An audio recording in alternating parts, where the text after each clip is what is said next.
नमस्कार दोस्तों, आज मैं फिर एक बार लेकर के आ गया हूँ संख्या पद्धति अर्थात नंबर सिस्टम का नेक्स्ट पार्ट। जैसा कि हमने पिछला क्लास में देख चुका था, संख्या संख्या पद्धति पर आधारित नियम, संख्याओं के प्रकार, संख्या पर आधारित सूत्र, विभाज्यता की जांच, भिन्न और भिन्न के प्रकार, ये सब हमने पिछले लेक्चर में देख चुका था। आज के क्लास में हम देखेंगे कि संख्या पद्धति पर आधारित जो यूपीएससी और स्टेट पीसीएस में जो भी प्रश्न पूछे गए हैं उन क्वेश्चन को, और क्वेश्चन को हम हाथों हाथ बनाते हुए चलेंगे। तो चलिए स्टार्ट करते हैं। हाँ, तो चलिए अब क्वेश्चन बनाना स्टार्ट करते हैं इस पर आधारित। पहला क्वेश्चन देखते हैं कि एक 2 अंक वाली संख्या का वर्गमूल, क्वेश्चन है एक 2 अंकों वाली संख्या का वर्गमूल लेने पर ऋण संख्या आती है अर्थात प्राइम संख्या। तो प्राइम संख्या का हम पहले परिभाषा आपको बता दिए हैं कि जो संख्या एक और स्वयं के अलावा किसी दूसरे से विभाजित नहीं होती है वह प्राइम संख्या होती है। तो ऐसी संख्या के दोनों अंकों का योग क्या होगा। तो सबसे पहले हम देख लेते हैं कि कौन कौन ऐसा अपने संख्या है जो कि प्राइम नंबर इसका वर्गमूल आता है। तो 2 अंकों वाली संख्या होता है 11 से लेकर 99 तक। अब इसमें होता है, पहला होता है 16, दूसरा 25, तीसरा 36, उसके बाद होता है 49, फिर होता है 64 और उसके बाद होता है 81। 11 से लेकर 99 के बीच में यही संख्या होता है जिसका वर्गमूल होता है, चाहे यह वर्ग संख्या होता है। तो यहाँ पे देखिए 16 का वर्गमूल होता है 4, 25 का होता है 5, 36 का 6, 49 का 7, 64 का 8 और 81 का 9। तो इसमें क्या होना चाहिए, इसका प्राइम नंबर आना चाहिए, इसका ऋण संख्या होना चाहिए वर्गमूल। तो इसमें 4 भी विभाजित हो जाएगा, या प्राइम नंबर नहीं है, कंपोजिट है, नहीं होगा। 5 एक होगा, 6 नहीं होगा, 7 होगा, 8 नहीं होगा और 9 भी नहीं होगा। तो यहाँ पे देखिए 5 और 7 के जोड़ते हैं इसका अंकों का योग, तो 5 या 2 7 आता है और इसके अंकों का योग जो है यह आता है 4 और 9 13। अब इसी 2 में से होगा, तो यहाँ पे देखिए 7 नहीं दिया हुआ है इसलिए क्या हो जाएगा, 13 हो जाएगा आंसर। इस तरह से दूसरा क्वेश्चन देखते हैं, इसको पढ़ते हैं। यदि किसी संख्या में उसी संख्या को 13 बार योग करने पर 112 आता है तो संख्या क्या होगा। तो मान लीजिए अगर संख्या x है तो इसी संख्या में अगर इसको 13 बार जोड़ा जाता है तो कितना आ रहा है, 112। तो क्या निकालना है, संख्या निकालना है। तो इसके लिए x और 13 x हो जाएगा 14x बराबर 112। तो x बराबर हो जाएगा 112 बटा 14, ही कटेगा तो हो जाएगा 8, लेकिन 14 8 112 होता है, तो इसका हो जाएगा 1। नेक्स्ट क्वेश्चन देखते हैं। 2 अंकों की धन संख्या का उसके अंकों को उत्क्रमित करने पर बनी संख्या का अनुपात 4:7 है। ऐसे युग्मों की संख्या कितनी हो सकती है। तो देखिए सबसे पहले हम संख्या ज्ञात कर लेते हैं।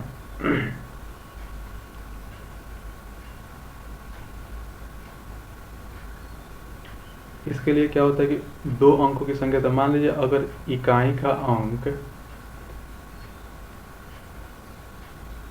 अगर मान लेते हैं x और दहाई का अंक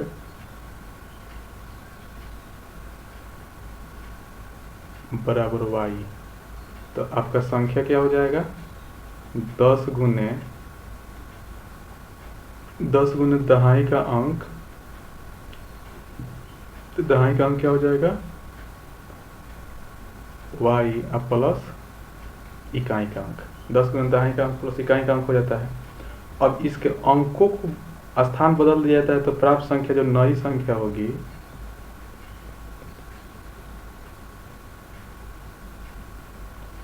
वो हो जाएगी 10x प्लस y।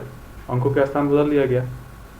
तो इनका जो अनुपात जो है उत्क्रमित करने पर बनी संख्या का अनुपात 4:7 है। अर्थात जो पहली संख्या है 10y प्लस x बटा 10x plus y equal to 4/7 है। ठीक है। तो यहाँ पे जब हम इसको कैलकुलेशन करते हैं क्रॉस मल्टीप्लिकेशन इसका हम करा देते हैं तो ये हो जाएगा हमारा 70y प्लस 7x बराबर 40x प्लस 4y। अब इसको y वाला को y वाला की तरफ और x वाला को x वाला की तरफ मैंने भेज देते हैं तो हम पाते हैं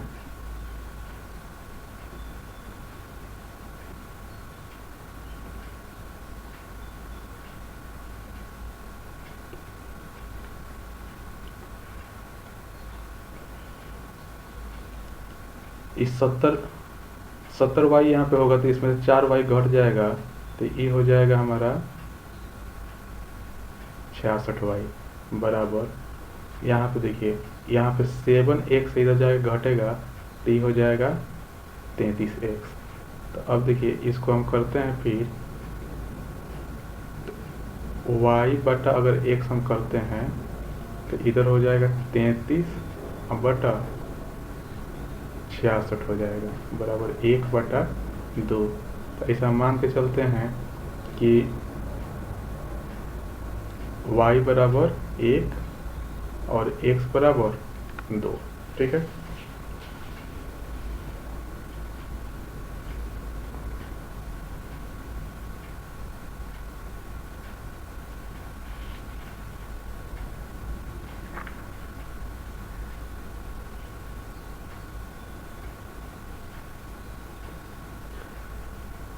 तो संख्या इस तरह से क्या हो जाएगा, पहली संख्या जैसे हो जाएगा x बराबर 1 और y बराबर 2 तो 1 हो जाएगा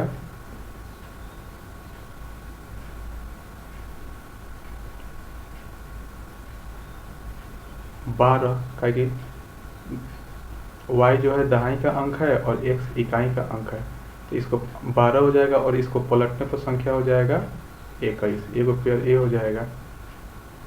फिर दूसरा क्या हो जाएगा, इसको हम दुगुना करते हैं तो दूसरा हो जाएगा हमारा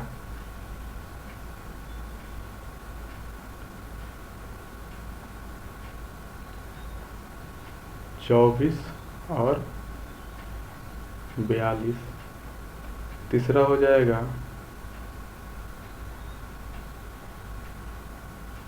36 और 63। इसका अगला हो जाएगा 48 84 और नेक्स्ट हो जाएगा बस इतना ही हो जाएगा। ताकि इसके आगे जब करेंगे तो यहाँ पे देखिए y के दुगुना आ रहा है x। अगर हम यहाँ पे y रखते हैं 5 तो x कितना हो जाएगा 10 जो कि सुटेबल नहीं हो रहा है। तो कितने संख्या हो जाएंगे हमारा, यहाँ पे काउंट करो 1 2 3 4 4 हो जाएगा। तो इसका हो जाएगा बी आंसर। ठीक है। नेक्स्ट आगे बढ़ते हैं। यहाँ पे देखिए यदि x 25 के बराबर या उससे बड़ी है और y 40 से कम या उसके बराबर है। ठीक है। तो निम्नलिखित में से कौन सा कथन सदैव सही होगा। सबसे पहले इसके लिए हम क्या करते हैं, सॉल्यूशन निकालने के लिए एक नंबर लाइन खींच लेते हैं और यहाँ पे मान लीजिए 25 है और यहाँ पे क्या है 40 है। तो 25 के बराबर या इससे बड़ा क्या हो जाएगा, इधर जाएगा x और इधर आएगा y, ठीक है।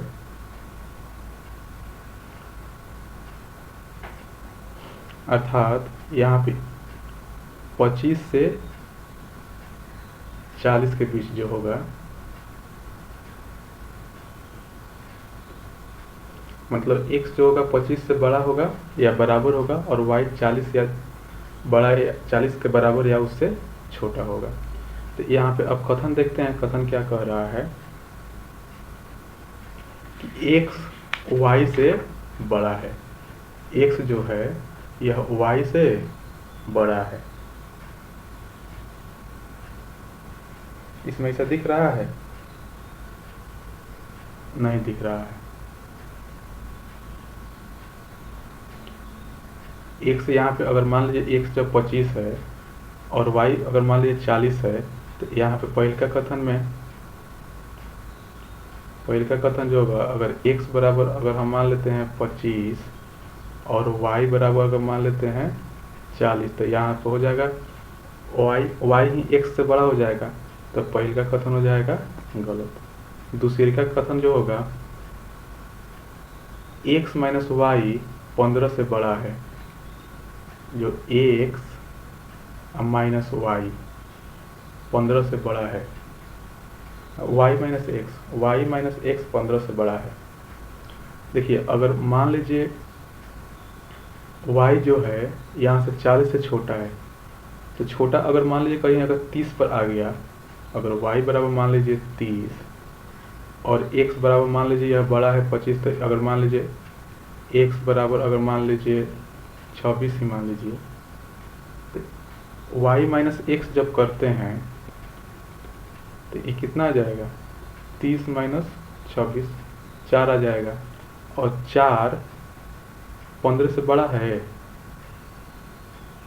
4 15 से बड़ा थोड़ा है, ये गलत हो जाएगा, ये भी गलत हो गया। x माइनस y 15 से छोटा या बराबर है,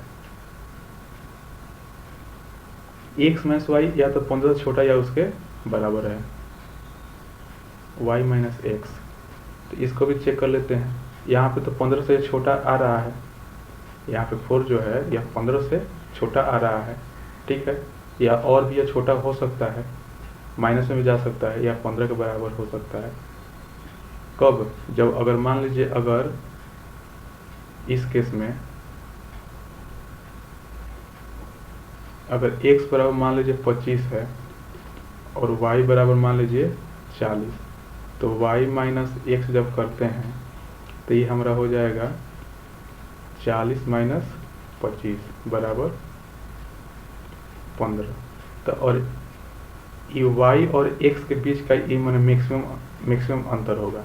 जब भी अब y में से x घटाएंगे ये तो घट रहा है, तो अगर मान लीजिए यह माइनस में चला गया तो प्लस में चला जाएगा, तो ये और माइनस में ही चला जाएगा, दोनों का अंतर।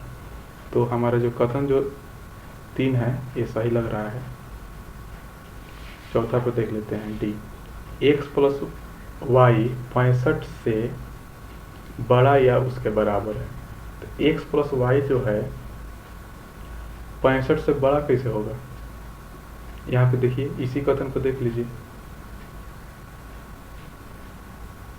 अगर यहाँ पे y को हम 30 रखते हैं और x को 26 रखते हैं, कोई भी हम ले सकते हैं। 40 से छोटा है तो कोई भी इसके छोटा हम ले सकते हैं, और यह 25 से बड़ा 1 से 30 में कोई भी ले सकते हैं। ऐसा नहीं है कि सिर्फ हम 25 लेंगे, कोई भी नंबर इसके अनुसार ले सकते हैं।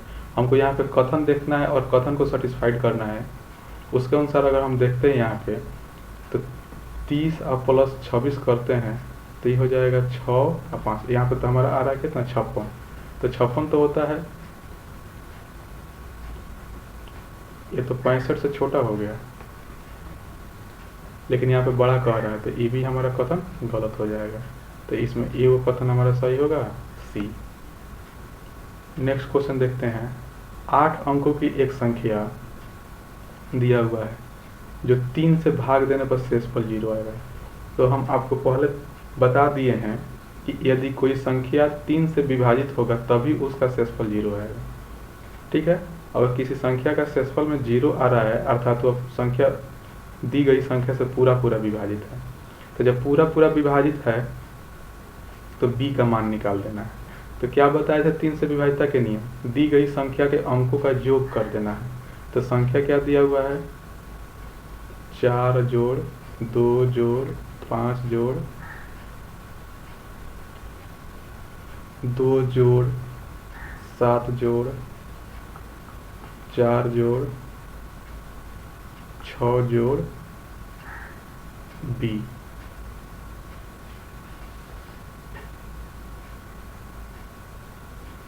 इसको हम जोड़ते हैं सबको तो हो जाता है 4 2 6 5 11 2 13 7 20 4 24 24 और 6 30। 30 में जब हम 3 से भाग देते हैं तो ये पूरा पूरा कट जा रहा है। तो हमारा b का जो वैल्यू होगा ऐसा ही नंबर होगा जो 3 से भाग लगे। तो हमारा b का वैल्यू हो जाएगा, या तो हो जाएगा 0, या हो जाएगा 3, या हो जाएगा 6, या हो जाएगा 9। ठीक है, इसी में से कोई होगा। तो यहाँ पे देखिए क्या दिया हुआ है। तो b के यहाँ पे कितने संभव मान हो रहे हैं, 1 2 3 4। तो b के 4 संभव मान हो रहे हैं। ठीक है, सी आंसर हो जाएगा। ये जो क्वेश्चन दिया हुआ है, पहले 4 नंबर क्वेश्चन जो हम बताए हैं, यह यूपीएससी 2019 का पूछा हुआ क्वेश्चन है। ये क्वेश्चन नंबर 5 जो है, ये भी यूपीएससी 2019 का ही पूछा हुआ क्वेश्चन है। इसमें हम जितने भी क्वेश्चन डिस्कस कर रहे हैं, इस सब परीक्षा में पूछा हुआ है, या तो यूपीएससी में, अच्छा स्टेट। ये भी क्वेश्चन जो हम यहाँ पे दे रहे हैं, ये 2019 में यूपीएससी में पूछा हुआ है। यदि किसी उचित भिन्न के अंश और हर को उतनी ही धनात्मक मात्रा जो 0 से अधिक हो से बढ़ा दिया जाए तो परिणामी भिन्न क्या होगा। इसमें कहने का मतलब है कि यदि कोई उचित भिन्न दिया हुआ है, देखिए यूपीएससी जब क्वेश्चन पूछता है तो उसमें उसका की पॉइंट उसमें दे देता है, और अगर इस पर हम ध्यान नहीं देंगे तो क्वेश्चन गलत हो जाता है। तो सबसे पहले जरूरी है कि क्वेश्चन जब हम पढ़ रहे हैं तो उसको ध्यान से पढ़ें और उसका की पॉइंट को देखें। तो उचित भिन्न क्या होता है, उचित भिन्न का मतलब होता है यदि p/q के रूप में कोई अगर भिन्न दिया हुआ है तो इसमें q जो होगा यह बड़ा होगा p से, यही होता है उचित भिन्न। या p जो होगा छोटा होगा q से। ठीक है, अर्थात माना अंश जो होगा यह छोटा होगा, हर जो होगा बड़ा होगा। तो इसमें कोई संख्या ले लेते हैं, जैसे अगर मान लीजिए हमारा कोई धनात्मक संख्या 2/3 ले लेते हैं, जो 0 से अधिक हो बढ़ा दिया जाता है तो परिणामी भिन्न क्या होगा। इसमें अगर हम क्या करते हैं, समान संख्या ऊपर और नीचे जोड़ देते हैं। इसे अगर यहाँ पे 2/3 है, इसमें अंश में भी हम जोड़ देते हैं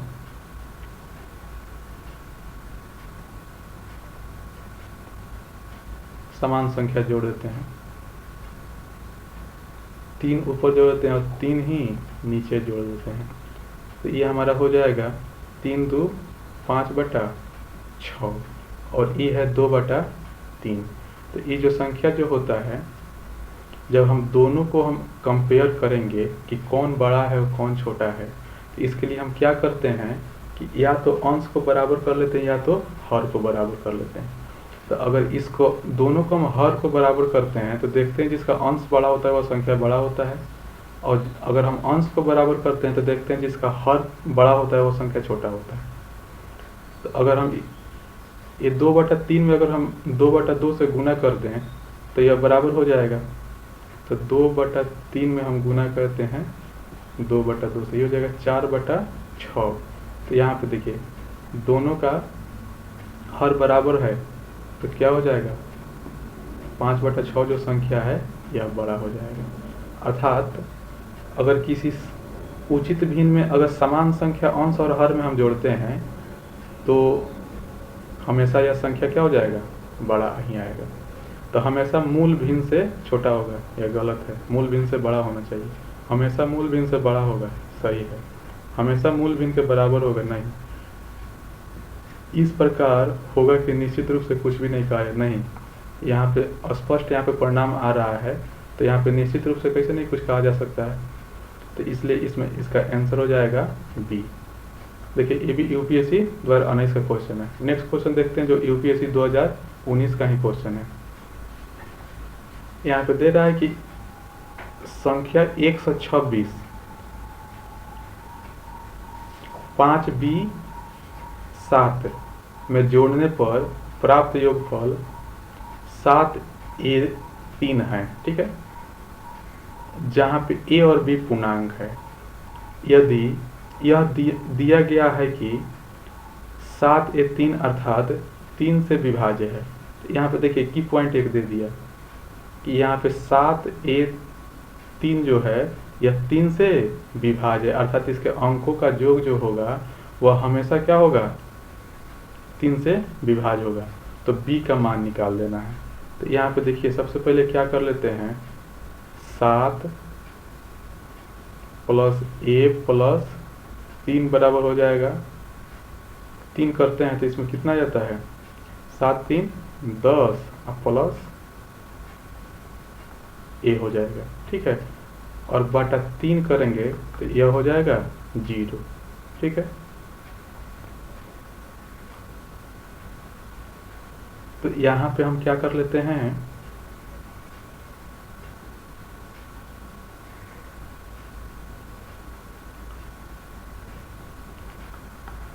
एक इक्वेशन ये हो जाएगा।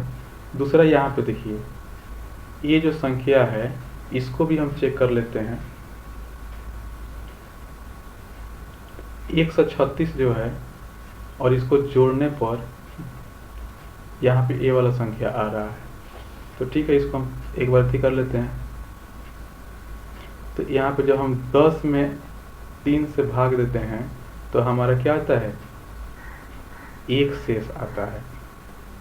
जब 1 शेष आएगा तो हमारा a का वैल्यू क्या होगा, a का वैल्यू इस प्रकार होना चाहिए कि 1 में जोड़ने पर वह 3 से विभाजित हो जाए। तो a का वैल्यू या तो हो जाएगा 1 प्लस 2 करते हैं तब 3 से कट जाता है, 1 प्लस 5 करते हैं तब भी यह 3 से कट जाता है, और a का प्लस 8 करते हैं तो भी यह 3 से कट जाता है। तो हमारा a का 3 वैल्यू आ रहा है, a बराबर 2 5 और 8 आ रहा है, ठीक है।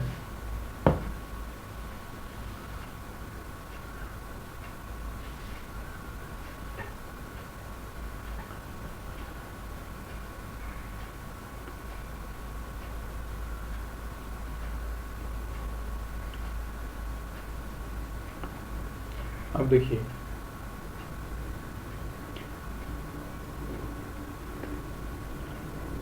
क्या आ रहा है हमारा, a बराबर 2 5 8, a बराबर है 2 5 8, ठीक है। और यहाँ पे क्या दिया हुआ है, 136 प्लस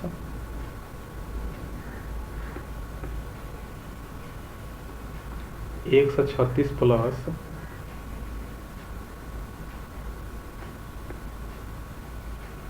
5b7 बराबर दिया हुआ है कितना,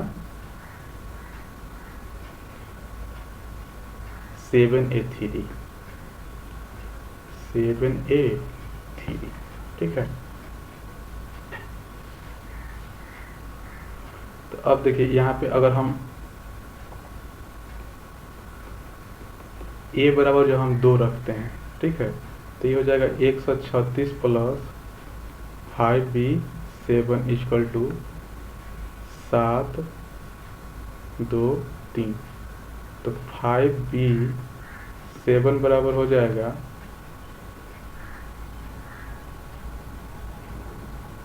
7 2 3 माइनस 136। तो इसको हम घटाते हैं तो कितना आ जाएगा, यहाँ पे हम घटा लेते हैं, 13 में से 6 गया 7, ये हो जाएगा 1, ये कैरी ले लेंगे, 11 में से 3 गया 8, ये हो जाएगा 6, 6 में से 1 गया 5, तो 5b7 बराबर हो जाएगा 5 8 7। तो b बराबर कितना हो जाएगा यहाँ पे 8, इसलिए b बराबर हो जाएगा 8।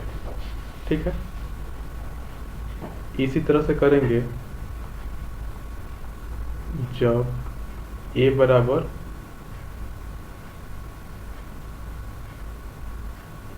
रखेंगे 5, तब क्या हो जाएगा, फिर 136 प्लस 5 B7 बराबर हो जाएगा 7 5 3, तो हो जाएगा 5 B7 बराबर 7 5 3 माइनस 136 बराबर, इसमें से फिर घटा लेंगे,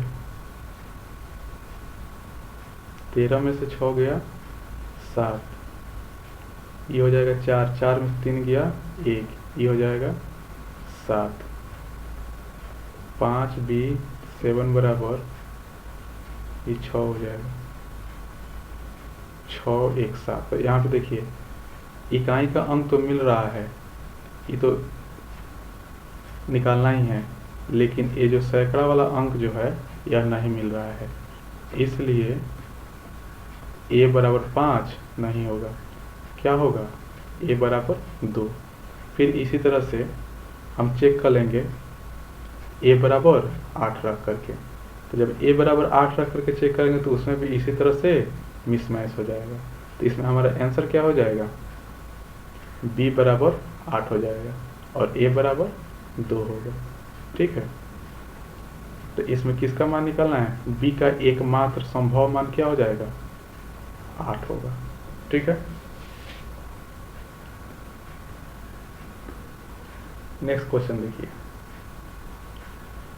कोई मुद्रक किसी पुस्तक के पृष्ठ पर 1 से प्रारंभ कर पृष्ठ संख्या डालता है और कुल मिलाकर 3089 अंक का प्रयोग में लाता है, इस पुस्तक में कितने पृष्ठ हैं। तो देखिए यहाँ पे क्वेश्चन का जो की पॉइंट है उसको पकड़ना है कि 1 से स्टार्ट कर रहा है पृष्ठ संख्या लिखना और कुल मिलाकर जितने भी अंक प्रयोग किया जा रहा है तो वो अंक को गिन रहा है, ना कि पेज नंबर। जैसे अंक लिखते हैं, यहाँ पे अगर 22 लिख रहे हैं तो इसमें कितने अंक को प्रयोग में किया गया है, 2 अंक का प्रयोग में किया गया है। ठीक है, 9 लिख रहे हैं तो इसमें कितने अंक का प्रयोग किया गया है, 1 अंक का प्रयोग किया गया है। 305 लिख रहे हैं तो इसमें कितने अंक का प्रयोग में किया गया है, 3 अंक का प्रयोग में किया गया है। और इस तरह से काउंट करके वो कितने अंक को काउंट किया है, 3089 अंक को इसमें यूज किया गया है। ठीक है, तो इसको हम निकालने के लिए क्या करते हैं, जितने भी अंक है उसको जोड़ लेंगे। तो सबसे पहले क्या होता है, 1 से लेकर 9 तक के अंक क्या हो जाएंगे, 9 हो जाएंगे। और जैसे ही 2 अंक में जाएंगे तो इसमें क्या हो जाएगा, 2 अंक का प्रयोग एक साथ हो रहा है। ठीक है, तो 10 से लेकर के 99 तक के अंकों की संख्या कितना हो जाएगी, यह 90 हो जाएगा। और इसमें प्रत्येक पेज नंबर को लिखने के लिए 2 अंक का प्रयोग किया जा रहा है। ठीक है, तो इसमें टोटल हो जाएगा 180 और ये हो गया है 9। ठीक है, फिर 100 से लेकर के 999 तक कितने अंक का प्रयोग किया जाता है, 3 अंक का। और यह टोटल कितना होता है,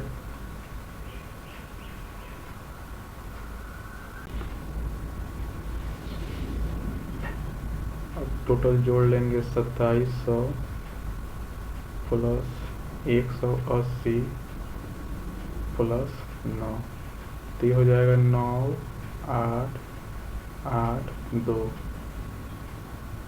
अब इसमें से घटा लेंगे 3089 में से 2889 को घटाएंगे तो हो जाएगा 0 0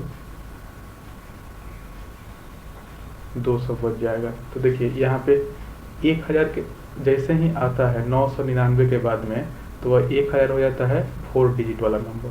और अगला कितने डिजिट को यहाँ पे यूज में किया गया है, 200 का।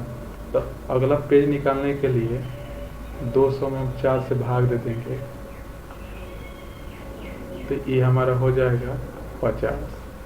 आगे का पेज हो जाएगा 50, अर्थात टोटल पेज जो हो जाएगा हमारा, यहाँ पे कितना है 9, यहाँ पे है 90, यहाँ पे है 900 और यहाँ पे है 50। जब हम टोटल काउंट कर लेते हैं तो कितना हो जाएगा 9 प्लस 90 प्लस 900 प्लस 50, तो ये हो जाएगा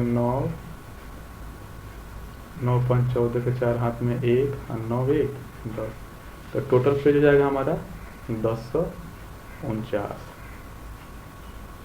सी नंबर हमारा आंसर हो जाएगा।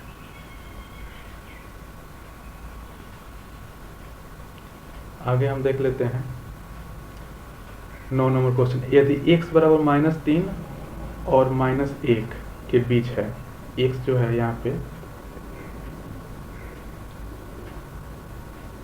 -3 से -1 के बीच में, ठीक है, अर्थात जो x जो है -3 से बड़ा और -1 से छोटा है।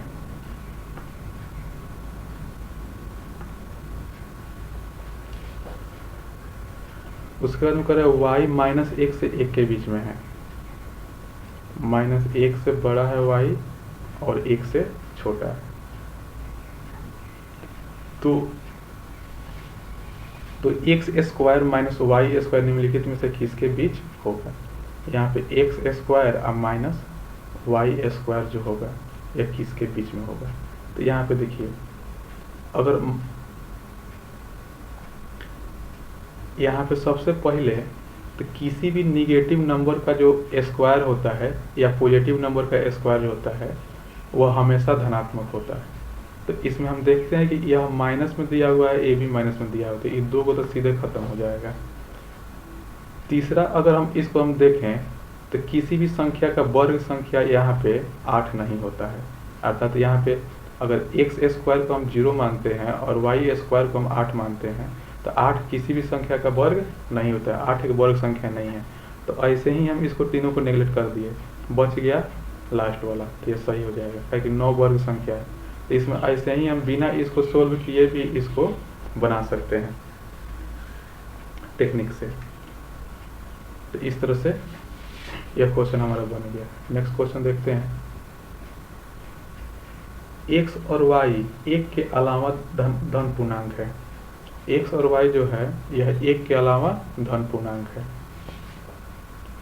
तो धन पूर्णांक है का मतलब जो है x और y जो होगा यह 1 से दोनों बड़ा होगा, ठीक है,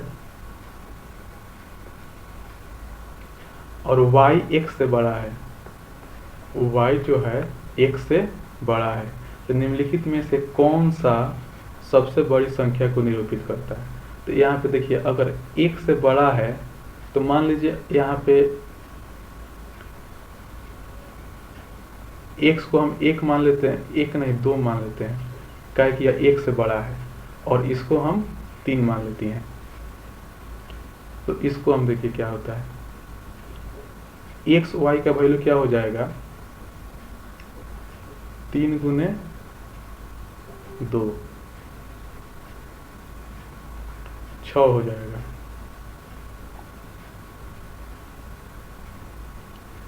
इसमें हमको क्या चेक करना है, कौन सी सबसे बड़ी संख्या को निरूपित करता है। यहाँ पे y बटा x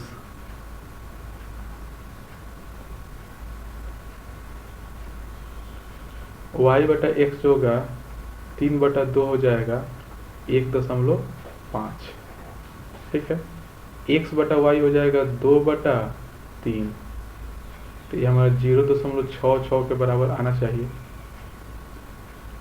इसका हो जाएगा x प्लस y, तो x हमारा 3 और 2 5 हो जाएगा, x गुना y 6 हो जाएगा। तो ये भी हमारा 0.6 मैंने 8 समथिंग आएगा। ठीक है, तो इसमें देखिए सबसे अधिक किसका वैल्यू आ रहा है, 1 आ रहा है।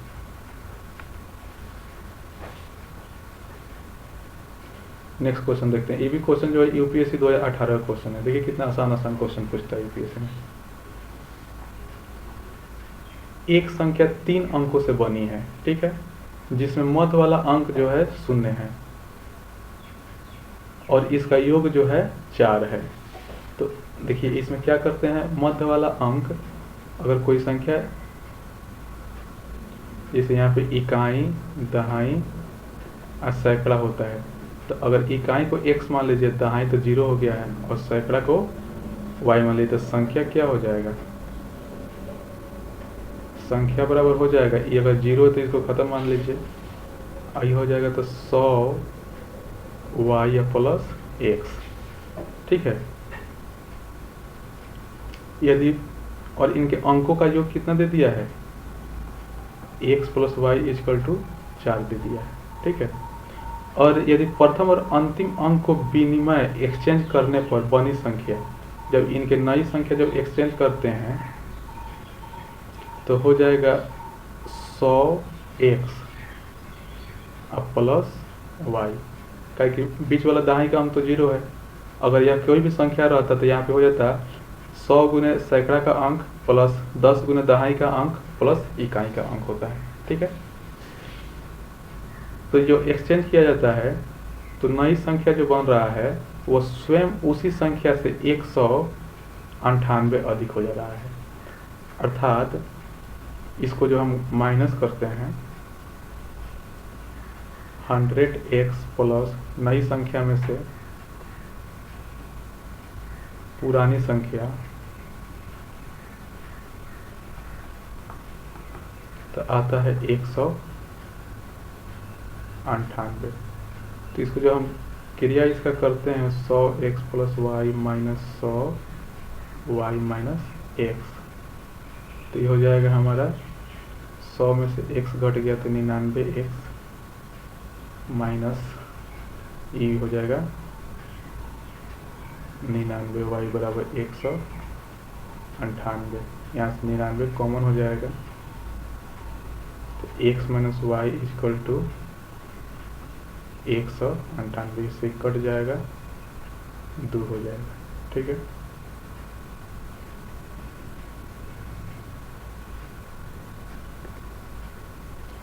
तो हो जाएगा x माइनस वाई बराबर 2। अब पहले क्या निकाल के रखे थे, x प्लस वाई बराबर 4, दोनों को जोड़ देते हैं तो एक y से y कट जाएगा, 2x बराबर हो जाएगा हमारा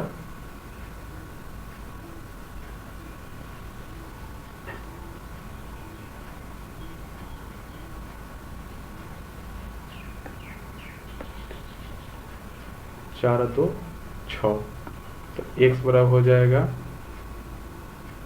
6/2 3। ठीक है, अब देखिए इसमें क्वेश्चन देख लेते हैं, क्वेश्चन क्या कर रहा है। तो प्रथम और अंतिम अंक के बीच का अंतर क्या होगा, तो x बराबर 3 है, तो हमारा y बराबर क्या हो जाएगा, 1 हो जाएगा, क्योंकि अंकों का योग क्या है, 4 है। ठीक है, तो इन दोनों के बीच का अंतर निकाल देना है, तो अंतर हो जाएगा 3 में से 1 घटा देंगे 2, तो हमारा अंकों के बीच का अंतर हो जाएगा 2। ये भी 2018 का बनाया हुआ पूछा हुआ क्वेश्चन है। नेक्स्ट क्वेश्चन देखते हैं। यहाँ देखिए क्वेश्चन नंबर 12, ये भी 2018 का यूपीएससी में पूछा हुआ क्वेश्चन है।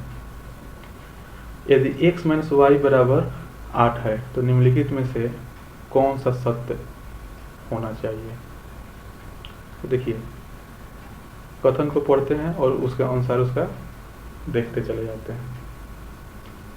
x y के किसी भी मान के लिए x तथा y दोनों धनात्मक होने चाहिए।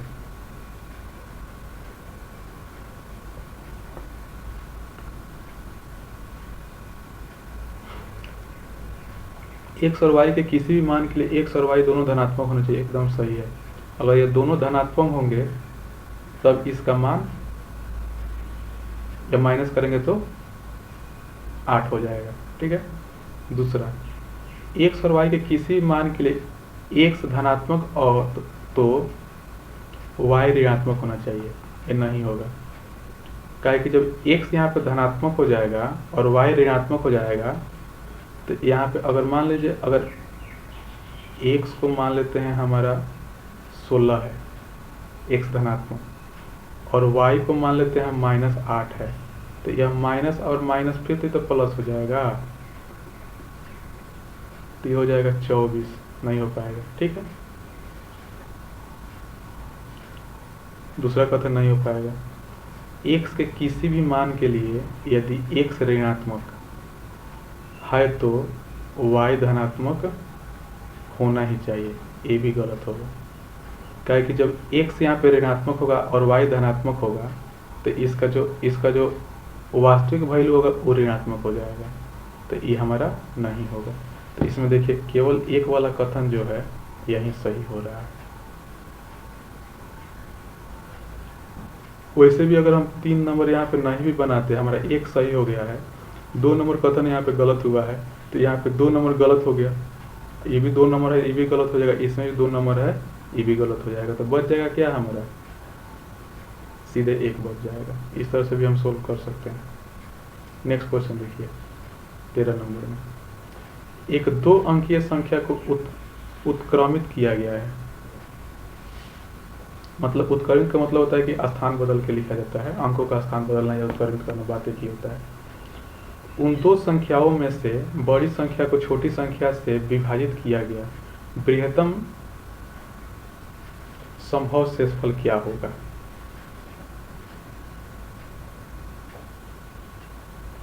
तो देखिए 2 अंकों की संख्या क्या होता है, मान लीजिए अगर यहाँ पे इकाई का अंक अगर x है और दहाई का अंक y है, तो संख्या हो जाएगा 10 गुने दहाई का अंक प्लस इकाई का अंक।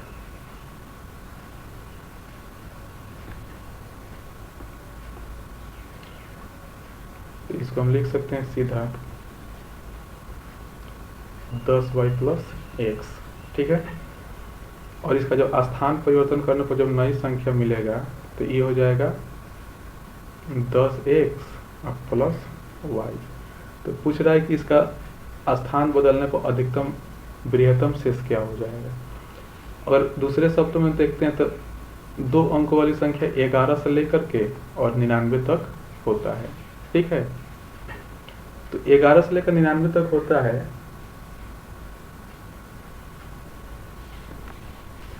तो देखिए अगर यहाँ पे हम लिखते हैं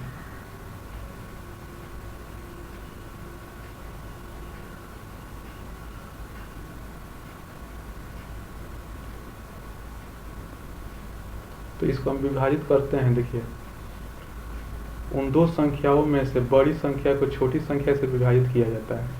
तो बड़ी संख्या क्या होगा, हमेशा बड़ी संख्या जो होगा वह 50 से प्लस में होगा। 50 में प्लस में होगा तो पहला होगा 51, तो इसका जस्ट अपोजिट हो जाएगा 15।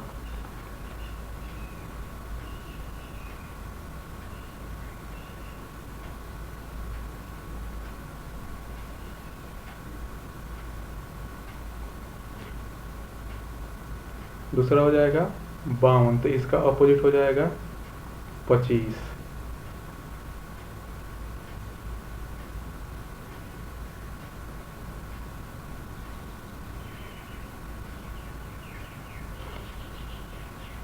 इस तरह से और भी संख्या इसमें बढ़ते चला जाएगा।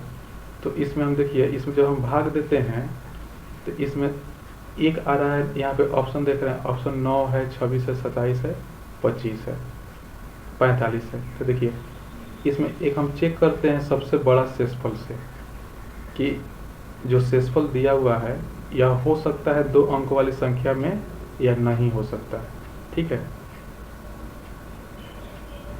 यहाँ पे 45 जो है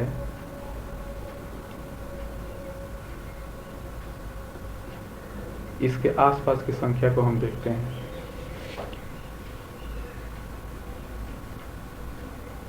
जो हो सके तो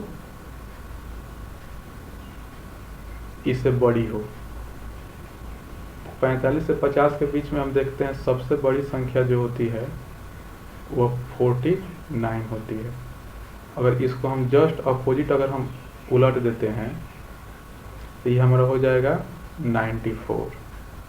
तो 94 में अगर हम 49 से डिवाइड करते हैं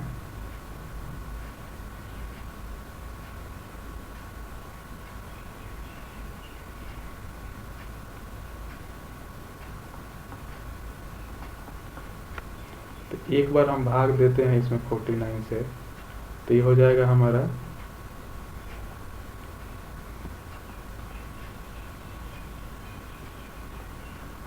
45। तो हमारा ऑप्शन क्या हो जाएगा? ऑप्शन डी सही हो जाएगा। इस तरह से हम ऑप्शन देख करके ऐसे क्वेश्चन को हम सोल्व कर सकते हैं। ये यूपीएससी 2017 का क्वेश्चन दिया हुआ है। नेक्स्ट क्वेश्चन एक और है यूपीएससी 2017 का ही। कुछ 2 अंकीय संख्याएं हैं, इन संख्याओं और उनके अंकों को उलट देने पर बनने वाली संख्याओं का अंतर सदैव 27 रहता है। तो ऐसे अधिकतम कितनी संख्याएं हैं?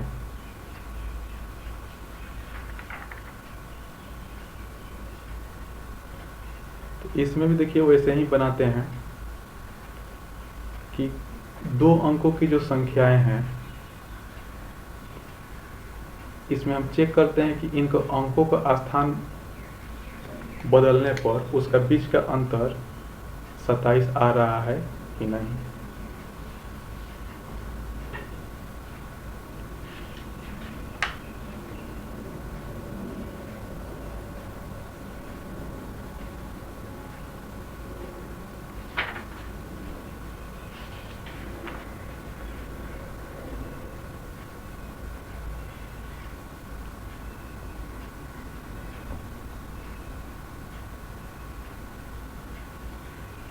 तो देखिए इसके लिए हम क्या करते हैं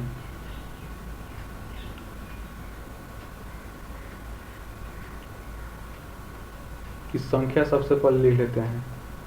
तो 2 अंकों की संख्या क्या होता है, जैसे अभी पहले हम यहाँ पे सब 2 अंकों की संख्या लिखते आ रहे हैं, सेम उसी तरह से इसको भी लिख लेंगे कि 10 गुने दहाई का अंक प्लस इकाई का अंक। क्या कि दहाई का अंक इसमें हम y मान रहे हैं और इकाई का अंक x मान रहे हैं। तो नई संख्या क्या हो जाएगी? अंकों का स्थान बदलने पर 10x प्लस y। अब क्वेश्चन कह रहा है कि इनके संख्याओं का अंतर सदैव 27 आ रहा है। तो हम देख लेते हैं अंतर करके।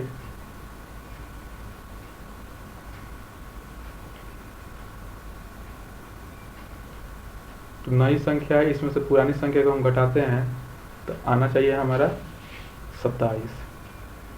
तो 10x plus y minus 10y minus x बराबर 27 आना चाहिए। तो यहाँ देखिए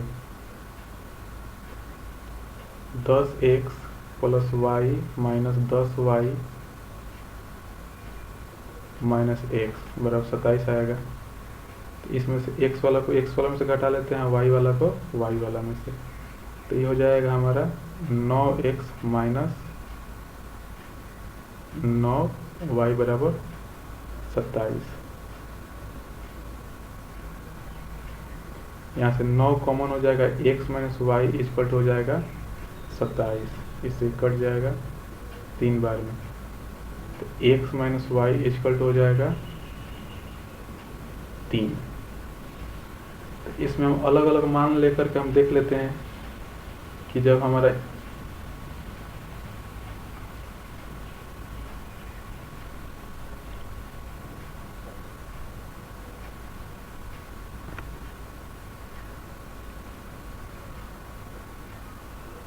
x बराबर हो जाएगा 3 प्लस y।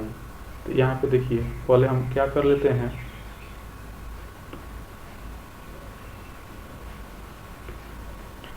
मान लेते हैं कि y बराबर 1, तो x बराबर हो जाएगा 4। ठीक है,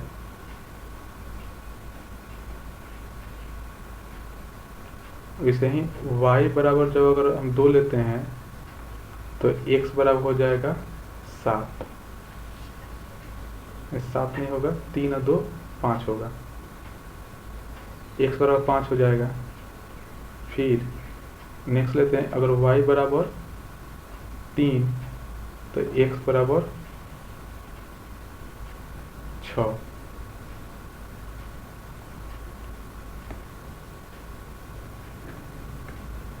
ऐसे ही फिर हो जाएगा y बराबर 4 तो x बराबर हो जाएगा 7, y बराबर 5 तो x बराबर हो जाएगा 8, y बराबर 6 तो x बराबर 9। इस तरह से बहुत सारी संख्याएं हो सकती हैं।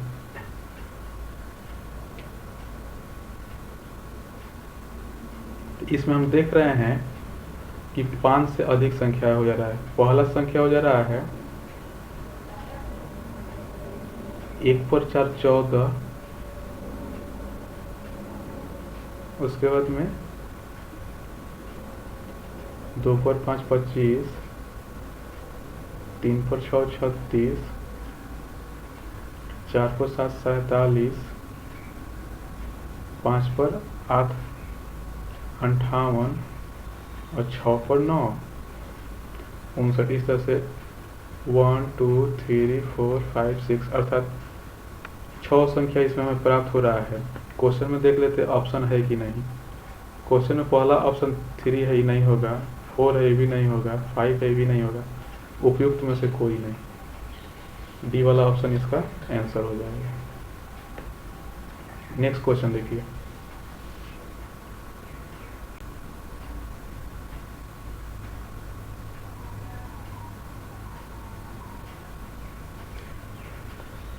देखिए क्वेश्चन नेक्स्ट क्या है। यदि r और s दो अलग अलग पूर्ण संख्याएं हों और दोनों 5 से विभाज्य हो, तो इनमें से कौन सा अनिवार्यतः सही नहीं है। यहाँ देखिए की पॉइंट पर ध्यान देना है कि सही नहीं है। 2016 का क्वेश्चन है। ऐसे क्वेश्चन में बहुत सारे स्टूडेंट जो होते हैं यहाँ सीधे सही देखते हैं और आगे बढ़ते हैं, नहीं पर ध्यान नहीं देते हैं, जिस कारण मैक्सिमम गलतियाँ होती हैं। पहला यहाँ पे देखिए कि यदि r माइनस एस 5 से विभाज्य है, r माइनस एस 5 से विभाज्य, चेक कर लेते हैं कि अगर पहल का अगर मान लीजिए 10 माइनस 5 कर दिए तो 5 आ रहा है, 5 से विभाज्य हो रहा है। ठीक है, पहल का ठीक है। दूसरा देखिए r प्लस एस 10 से विभाज्य है, अगर r प्लस एस कर देते हैं जिसे 10 और प्लस 5 कर देते हैं तो 15 हो गया, 10 से विभाज्य नहीं है। दूसरा वाला गलत हो गया। तीसरा वाला चेक कर लेते हैं, r गुने 25 से विभाजित है, चेक कर लेते हैं 10 गुने 5 इक्वल टू 50, 25 से विभाजित हो रहा है। r square S plus S square 5 से विभाजित है, इसको भी चेक कर लेते हैं 10 दाएं 100 या प्लस 25 तो 125 हो रहा है, ये भी 5 से विभाजित है, ये भी सही है। क्वेश्चन हमारा कौन एक गलत हो रहा है, बी, तो इसका आंसर क्या हो जाएगा, बी आंसर हो जाएगा। नेक्स्ट देखते हैं, निम्नलिखित कथनों पर विचार कीजिए। प्रत्येक परिमेय संख्या एक वास्तविक संख्या होती है, सही है। क्यों? क्योंकि जो वास्तविक संख्या जो होता है, इसका परिभाषा में बताए हुए हैं पीछे कि परिमेय संख्या और अपरिमेय संख्याओं के मेल से क्या बनता है, वास्तविक संख्या बनता है। तो उसमें अपरिमेय संख्या भी आ गया। प्रत्येक वास्तविक संख्या एक परिमेय संख्या होता है। देखिए वास्तविक संख्या जो होता है उसमें परिमेय संख्या और अपरिमेय संख्या सब आते हैं, सिर्फ परिमेय संख्या नहीं होता है, परिमेय के साथ साथ अपरिमेय भी हो सकता है। प्रत्येक प्राकृत संख्या एक वास्तविक संख्या होता है, ठीक है। प्रत्येक पूर्णांक एक वास्तविक संख्या होता है, ये भी ठीक है। सिर्फ गलत कौन है, 2, तो 2 को छोड़ करके 1 3 4 हमारा सही, ठीक है। तो इस तरह से हमने आज आप लोगों को यूपीएससी और स्टेट पीसीएस में जितने भी क्वेश्चन वास्तविक संख्या पद्धति से जो नंबर सिस्टम से जो क्वेश्चन आते हैं उसको हम सभी को हमने बता दिया, और इसका थ्योरी के साथ साथ सभी क्वेश्चन भी सॉल्व हो गया। तो आप लोगों को क्लास मेरा समझ में आया होगा, ठीक है। और जिनको समझ में नहीं आया होगा वो कमेंट करके पूछ सकते हैं, और बाकी लाइक शेयर एंड सब्सक्राइब करते रहिए, बिंदास होकर के पढ़ते रहिए। एक चीज़ और मैं कहना चाहूँगा